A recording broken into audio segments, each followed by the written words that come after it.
First day of routers, this summer term, Monday, and we did a number of things. We actually covered a lot of information. I'll start over here.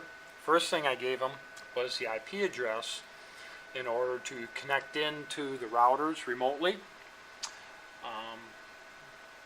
using our access router. And so, and we left them hooked up so they could check to see if they could do that from home.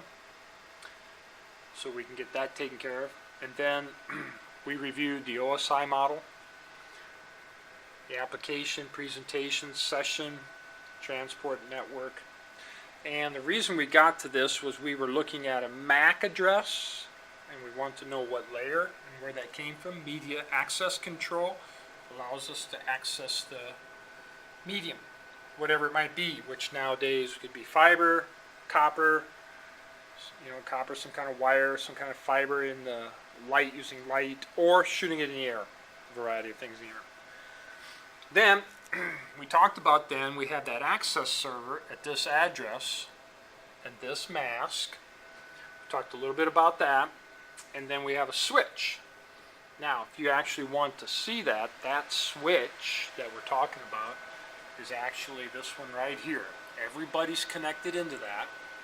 And then, coming out of there and going to this Cisco router right here, that's our access router. So there is a cable coming from that switch to that access router that we showed up there. And then, if I was to give you a little more, all of this is connected to the access router, and those are connected to these ports over here, and then they have cables coming from those down to these ports in the back, so we can access all the equipment. Okay?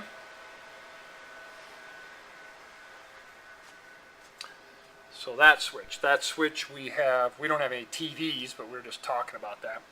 We have PCs connected to it. We don't have any game consoles, but we could. And then we talked about tablets, smartphones, and laptops. If they used Wi-Fi, they can connect to a device which connects into that switch.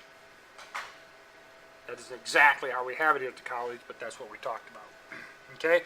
Then we spent quite a bit of time talking about, we've got data, we talked about the encapsulation of data, eventually getting to where we have port numbers and a segment at the transport layer. Then we get the IP addresses on there. That would be the network layer. And then eventually at the data link layer, we get those MAC addresses, destination and source MAC address. And we talked about the ARP request.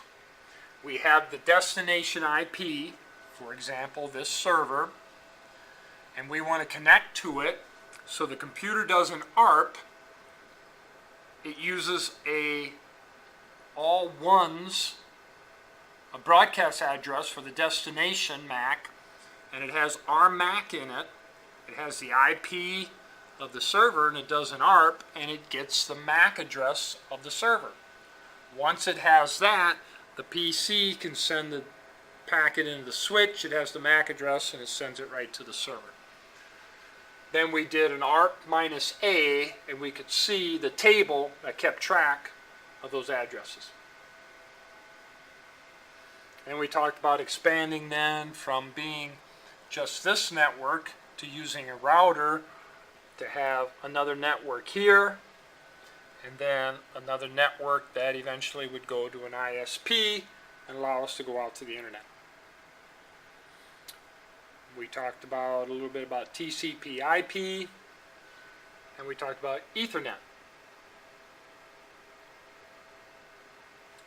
Then we finished up the day.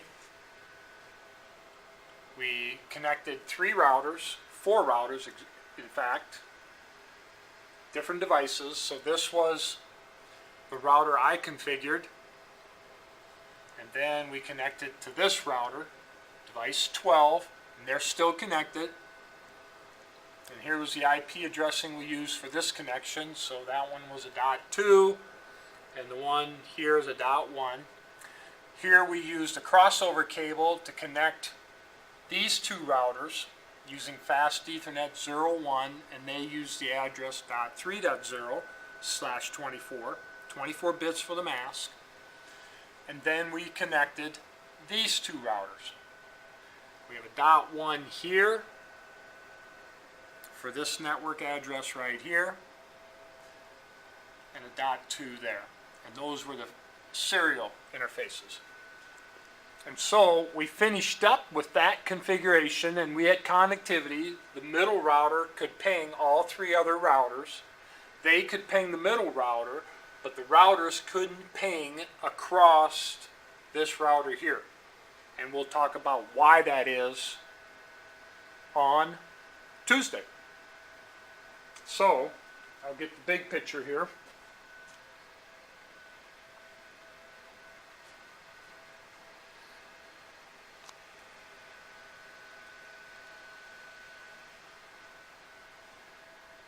And that was it for today.